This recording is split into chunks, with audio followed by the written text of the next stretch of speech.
is the largest tornado in recorded history, heading straight for storm chasers desperately trying to escape. In just a couple of minutes, this monster would become one of the strongest, most infamous tornadoes in modern history.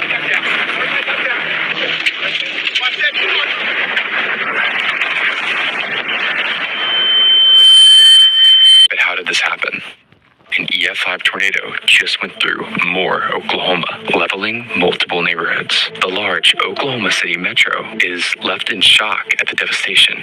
May is an active time for tornadoes in Oklahoma, but nothing like this could have been predicted. One thing about the weather, though, is that it stops for no one. As the weather system responsible for the EF5 tornado fades to the east, a new system follows from behind. Forecasters notice a strong trough on weather models and note it will intensify over central Oklahoma as winds push from a region of high pressure to low pressure. A band of robust winds foster the wind shear needed for storms to form. The summer heat and strong moisture from the Gulf blend in these areas as well, giving the atmosphere every ingredient it would need for supercell thunderstorms. But still, not every supercell is a disaster. It feels like South Florida. I gotta tell you, my hands have been sticky all day. There's just a ton of moisture in the atmosphere right now, and a couple of storms that have already begun to fire here. Gonna show them to you. Off to our north here, this is one that's gonna head toward, we believe, Cashin. You can see a well-delineated base to this. So we're gonna have to position ourselves in a way that lets those storms slide by us, where we can kind of avoid the larger hail cores, because they've already put down some big hail. Hundreds, possibly thousands of chasers have chosen today to chase storms. I mean, it was perfect. Right in the middle of Tornado Alley, summer had just rolled around, and a huge tornado had just occurred in the exact same area, enticing chasers with the prospect of another potentially historic event. With the risk directly situated on central Oklahoma, storm chasers needed a good place to sit and wait while still avoiding traffic from the huge Oklahoma City. To the west of the Oklahoma City metro, the town of Reno presented itself as the perfect target for chasers. I want to take a brief moment to thank the sponsor of today's video, BetterHelp. There have been times in my life where I've struggled with severe anxiety and stress. For a while, I remember feeling like I couldn't really open up to the people around me because I didn't want to be a burden. In retrospect, I realized how much it would have helped to talk to an actual professional. This is where BetterHelp comes in. BetterHelp is an online platform that connects you with a licensed therapist who's trained to help you with whatever you're going through. Whether it's stress, anxiety, or just needing someone to talk to, they've got you covered. It's super easy to get started. All you have to do is go to betterhelp.com/tornadotrx, answer a few questions, and you'll be matched with a therapist who has experience in the areas you're actually looking for. You can communicate with your therapist through phone calls, video chat, or messaging. So really, whatever feels most comfortable to you. The best part, you'll usually be matched with a therapist within 48 hours, so you can start getting the support you need fast. If you're ready to take that step towards better mental health, visit betterhelp.com/tornadotrx or choose Tornado TRX during sign up for a special discount on your first month. Now back to the video. With the Reno area packed with chasers, at 4:30 p.m., a blip on radar appears, and then a couple more. With the extreme instability present, or available energy in the atmosphere, these blips are quickly going to turn into monster supercells. Renowned storm chaser Tim Samaras tweets about the dangerous potential ahead. Storms now initiating south of Watonga along the triple point. Dangerous stay ahead for Oklahoma. Stay weather savvy.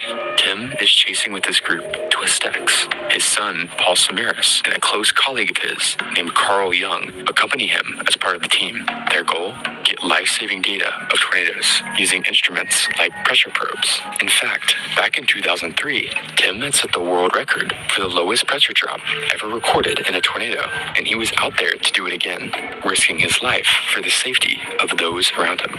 By 5 p.m., many of the cells are spinning and producing massive hail. This would be the start of the storm's dangerous behavior. It's not long until they begin to merge into one giant complex, with the southernmost storm becoming dominant. This dominance allows it to tap into atmospheric ingredients more efficiently and spin tighter than the others. Rapid rotation encompasses the base of the storm, and a large wall cloud forms. This wall cloud highlights the mesocyclone of the storm, essentially the portion capable of producing a tornado. Right here, we're just south, about 2 miles, maybe a mile west of Reno. This is a pretty good storm right here.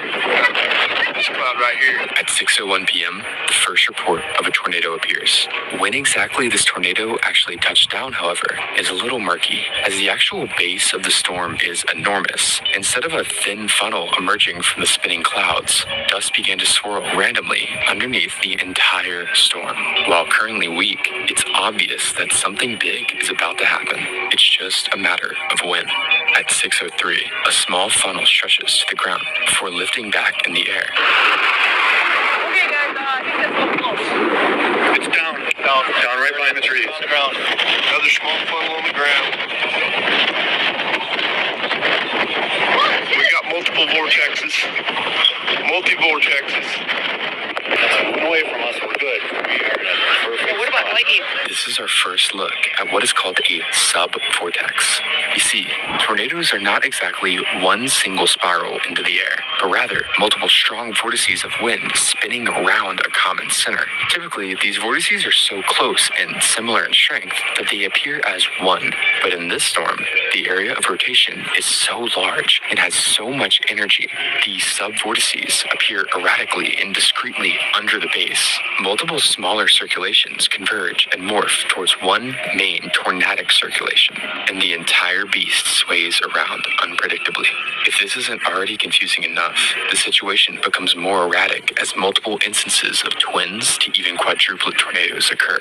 The storm is currently moving at a moderate 20 miles per hour to the southeast. Remember this number for later. To the southeast of the storm, a tornado touring group called Tempest Tours, with multiple visitors, are watching the tornado.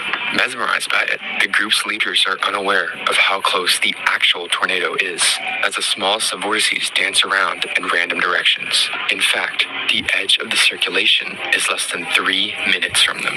The tour leader is watching the increasingly erratic vortices carefully.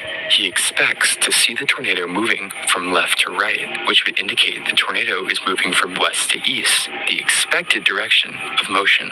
Instead, they see no motion. That's when they realize something terrifying. The tornado is moving directly towards the tour group. The tour leader immediately honks his horn to get the group back in the van. At this moment, they have less than 60 seconds to get out of the tornado's path. Yeah, we got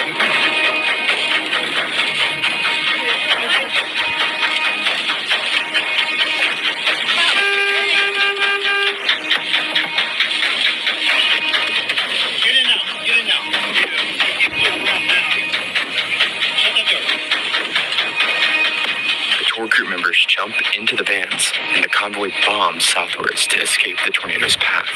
Fortunately, they are able to outrun the vortex, a rare occurrence in comparison to others.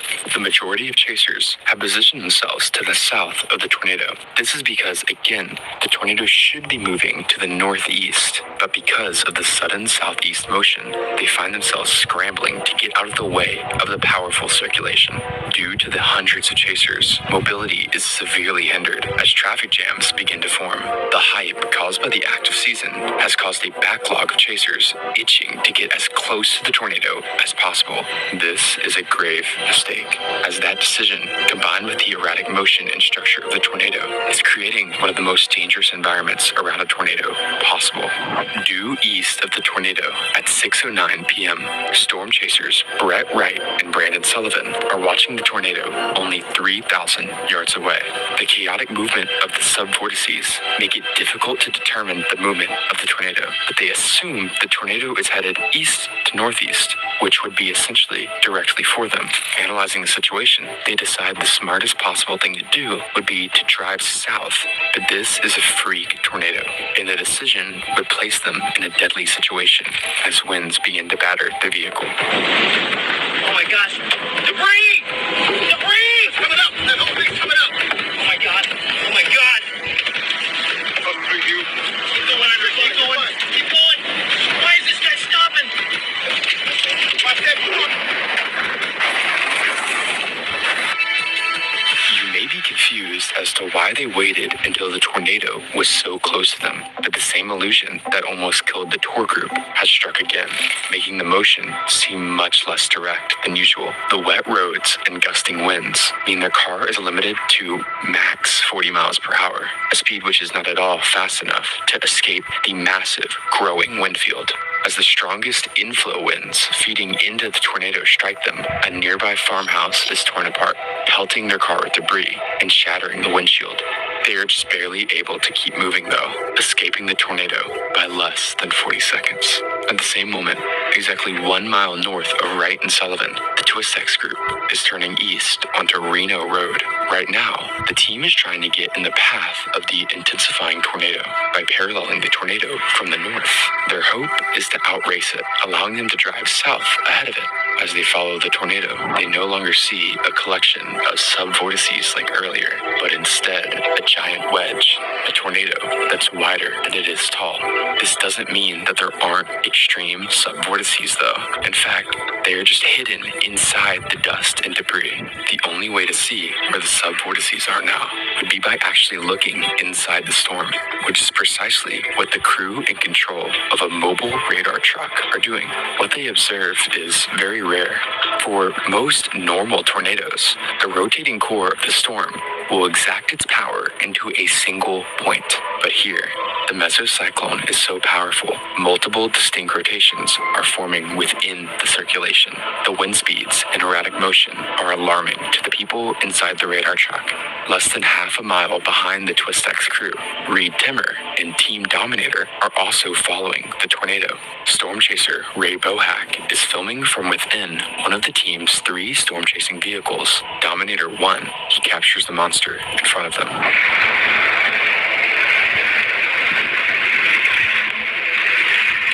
The massive wedge tornado can be seen in the center of the screen, with Team Twistex just up ahead, right next to the tornado. Unknown to the team though, they're in a very dangerous location.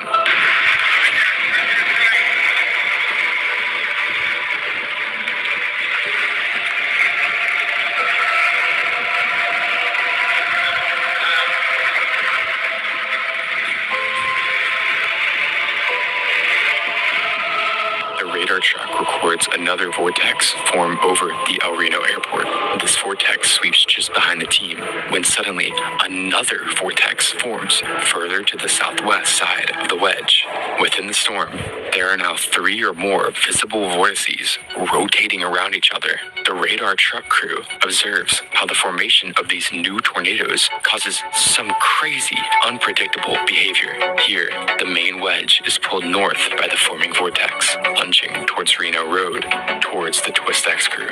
Inside Twistex's vehicle, Paul Samaras has a video camera and is capturing the encounter. While the footage they recorded is lost, the dialogue of the 3 crew members has been transcribed. Carl Young urges Tim to continue east to get ahead of the tornado. We get past it right now, Tim. It's no problem. Really, I mean, I have a clear shot. But Tim realizes something's wrong. We've got debris in the air. That's the problem. As the wedge curves towards them, the outer bands begin to impact them, pelting the car with debris.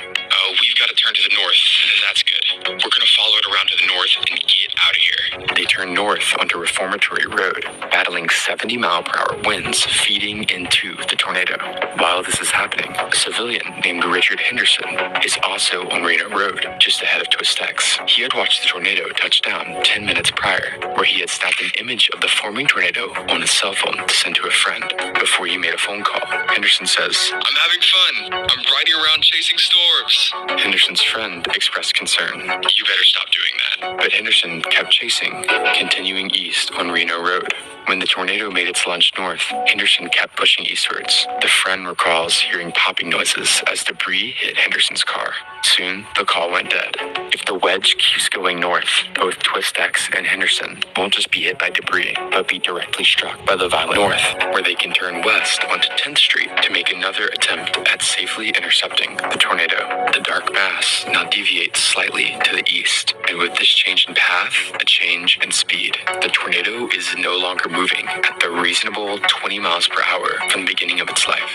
Now, it's racing eastwards at more than 50 miles per hour. Any chaser east of the tornado now suddenly finds themselves escaping a deadly situation. There is a huge issue though. There are now potentially hundreds of chasers clogging the wet dirt roads, making it practically impossible to get out of the way. One chaser who finds themselves stuck in the chaser traffic jam is Skip Talbot. He's in a group of chasers watching the storm approach from the intersection of 15th and Country Club Road. Up until now, dust has obscured the tornado from sight, except when lightning strikes briefly, illuminating the approaching circulation from behind. But even as the tornado closes, the heavy rain hides the chaotic Ferris wheel of vortices from sight.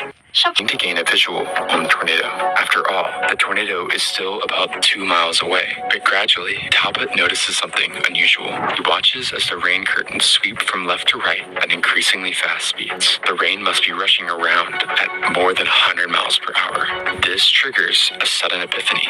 The rain is the tornado. The entire area is starting to gain tornadic winds. The group makes the smart decision to scramble east. As they turn onto 15th Street, they join a bumper-to-bumper line of chasers, all running for their lives. Not everyone in this line is a chaser, though. A couple minutes before, local resident Billy O'Neill and his son-in-law, Jose Bonilla, are watching the approaching tornado. Bonilla urges O'Neill to get into the neighbor's storm cellar, but he's too claustrophobic. Because of this, the pair decide to try and outrun the tornado in their car. They drive south towards 15th Street, where they see the line of chasers fleeing the approaching funnel. O'Neill stops and waves on the chasers, even as the tornado approaches closer and closer. Eventually, the last car passes, and they're able to turn onto 15th Street, but the tornado is moving way too fast. Unfortunately, there's no chance of escape. Ahead of them, they see a pickup truck turn south onto a dirt road. Inside is the driver, Dustin Heath Bridges, and passenger, Wyatt Mindeman. They have both been caught in the storm whilst heading towards the nearby town of Yukon. O'Neill follows them in a last-ditch attempt to get out of the tornado's path. It's too late though. Power lines are brought down onto Bridges' truck, trapping both cars as the tornado overtakes them. Bonilla recalls, all the windows blew out. We started rolling. It was like slow motion. Both cars roll at least 150 yards before they come to a stop, right side up on a completely different road. Bonilla climbs out of their door and hears screaming from Bridges' pickup. He runs over to find Bridges hanging out at the door by his seatbelt. Mindeman is sat with a crushed leg, unable to help him. Bonilla rushes back to O'Neill to get help, but when he arrives, he realizes O'Neill has passed away. Bonilla grabs a piece of broken glass to cut Bridges free from his seatbelt. Paramedics soon descend on the scene, but when they arrive, Bridges has gone unresponsive. He and O'Neill are pronounced dead at the scene, the first deaths attributed to the tornado. 1 mile north on Reno Road, there is another line of chasers fleeing eastwards. The last person in this traffic is the previously mentioned Richard Henderson. Henderson was able to make ground on the tornado when it looped behind him, but now it's closing on him again. The crowd of vehicles now converge on Highway 81, a major road running north to south. Here, many chasers make a life or death decision, continue east and hope they can outrun the tornado on the dirt roads, or turn south onto Highway 81 and hope they can outrun the tornado before it hits them. Skip Talbot and Richard Henderson make the decision to continue fleeing east. At the same time, half a mile north of Henderson, a group of chasers from the Weather Channel are about to make a different decision, a decision that may be the biggest mistake of their lives. The Weather Channel team is made up of 3 vehicles. The lead vehicle is driven by Kevin Parrish, which is then followed by a vehicle named the Bettsmobile because it is operated by Mike Betts, a Weather Channel reporter. Betts producer Austin Anderson and a cameraman named Brad Reynolds also accompany him. The convoy stops just north of Reno Road so Betts can make a live broadcast as the tornado approaches from the southwest. All right, that's Simon Brewer, one of the storm riders, and I think we're trying to get a hold of Mike Betts. He's out there in the field. I believe this is Mike's shot here. That's the tornado hunt team. Hey, Mike, I think he's just now Well, he's got plugging a in. tornado behind him. Yeah, Mike, can you hear us? That's it. Right there. There's the tornado. We are just north of Union City, south of El Reno, south of I-40. Cops have blocked off 81 at this point and not letting traffic go southbound because the path of the tornado could come right over top of Union City or pass very close to it. Look at that monster. This is a huge tornado. If you live in Union City, south of El Reno, you have to take shelter.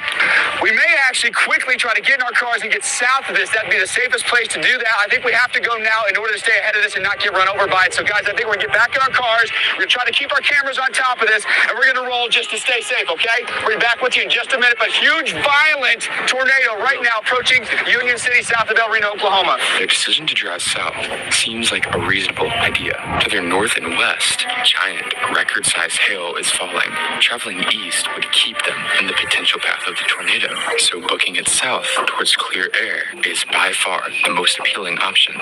Sadly, once again, illusions hide the danger they're about to put themselves in. You see, the tornado is so large, it seems like it's barely moving yet again. But again, when a tornado doesn't appear to be moving, usually it's moving towards you. This illusion likely makes the team believe they are directly in the path, prompting the Weather Channel convoy to head south rather than stay put. The truth is, the tornado is now racing due east at 55 miles per hour. But it's not just moving at 55 miles per hour, because as well as this, the tornado's size is expanding faster now than any tornado in history. In less than 60 seconds, the wind field expands from 1 mile to 2 miles in width.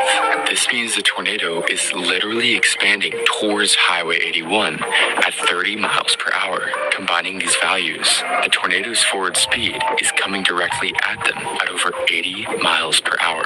As the convoy begins to drive south, they quickly realize their mistake. The rain begins to clear, once again exposing the erratic multi-vortex core. The funnel is smaller in size now, but the contraction of the core has actually made the winds stronger.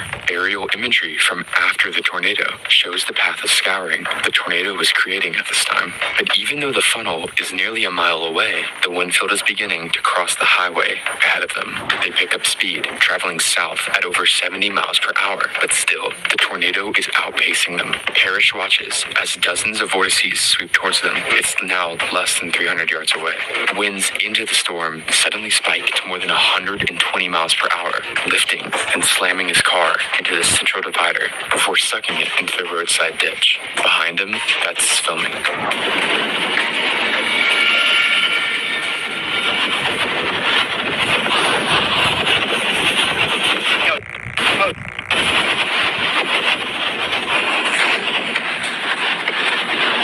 Hold on, brothers. Hold on. Everybody just go. Just keep going if you can. Keep going. Parrish can be seen in the ditch just before the winds of the Betsmobile are smashed in as the core passes directly overhead. Yeah, everybody back down. Everybody back down.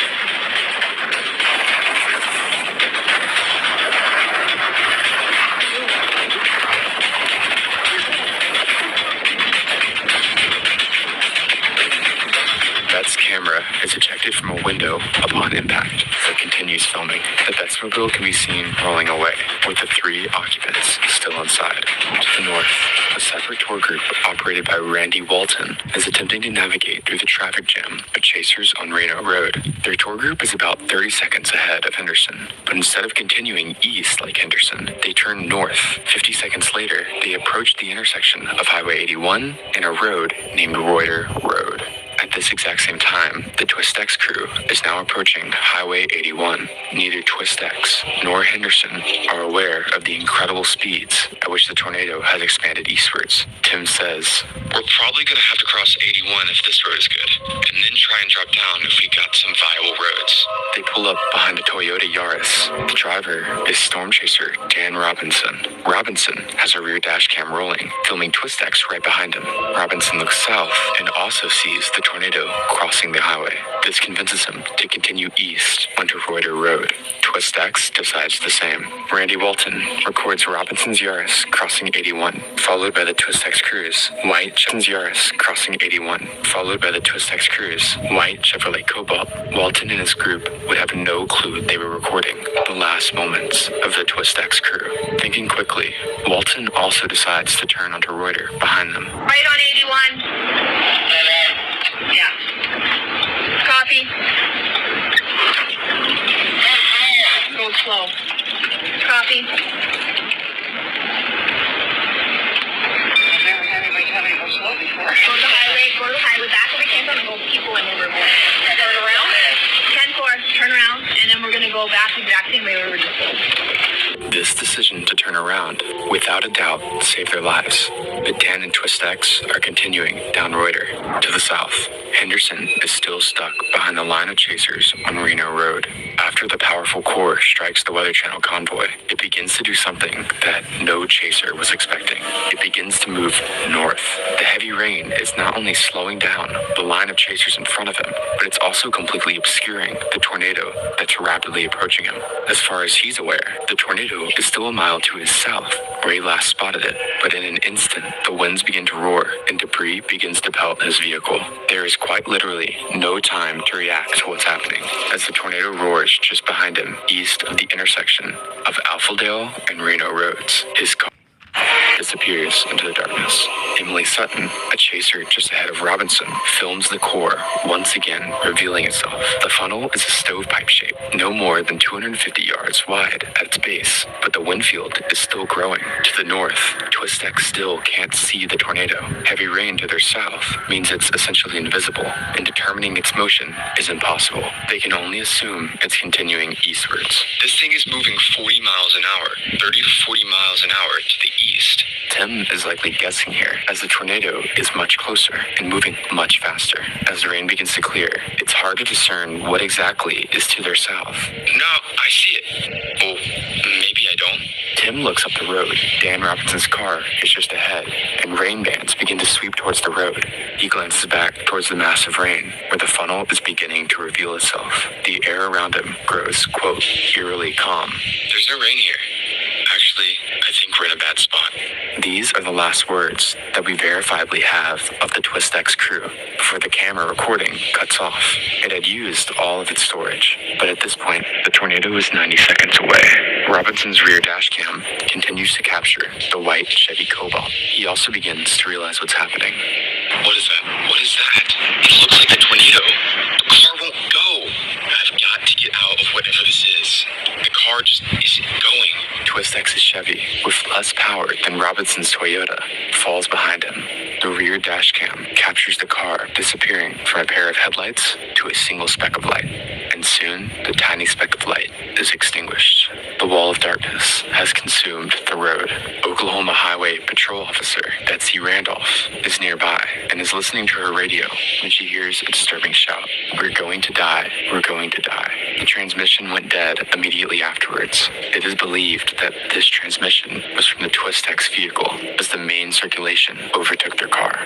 By the time Robinson pulls clear of the tornado, it has grown to its full width, an incredible 2.6 miles wide. The rain has fully cleared, and now the inner mechanisms of the disgusting monster can be seen. Huge sub-vortices sweep around at incredible speeds. The mobile radar track from earlier has paralleled the tornado to the north on Interstate 40 and is watching the tornado approach. As the radar scans the tornado, they record something incredible. Inside the circulation, wind speeds of 296 miles per hour, the second highest wind speeds ever, are measured. Moments later, a satellite tornado arcs around the south side of the main one with a ground speed of 175 miles per hour. This is the highest forward speed ever recorded for a tornado. Within minutes, this tornado has come close to or has broken numerous records. It continues moving northeast, forcing the radar team to begin to flee east on I-40. But here, they realize the magnitude of the disaster that is about to unfold. I-40 is a major highway that is packed with civilians and storm chasers alike. An EF5 strength tornado with winds approaching 300 miles per hour here could kill hundreds. Worse yet, if the tornado continues to track east, it will enter Oklahoma City. Panic begins to ensue in the Oklahoma City metro area. Residents haven't even begun to clean up from the EF5 and more the week before, and now an even larger storm is closing in on the city. The panic only worsens the mob of cars congesting the interstate. But even when the situation seems like it couldn't get any worse, the lead newscaster for the Metro, Mike Morgan, says this live on air. Need to be, if you're going to go south right now, if you don't feel safe, go south. Get out of its way. Reed Timmer is on that. Reed, what do you have? This dire language prompts tens of thousands more to attempt to flee the area towards the south, bringing the area's already heavily congested traffic to a complete standstill. Thousands are now stuck in the path of this massive, violent tornado. Its erratic movement means forecasters have no idea what it's about to do next. If it continues eastward, it will follow I-40, where hundreds of cars are stuck. The outcome of a violent tornado hitting this traffic jam could be a death toll in the hundreds. The tornado is once again hidden by rain as it approaches I-40. Sub-vortices still sweep around the main circulation, one of which swipes a small neighborhood of homes. Fortunately, the fast-forward speed of the sub-vortex spares total destruction of the area.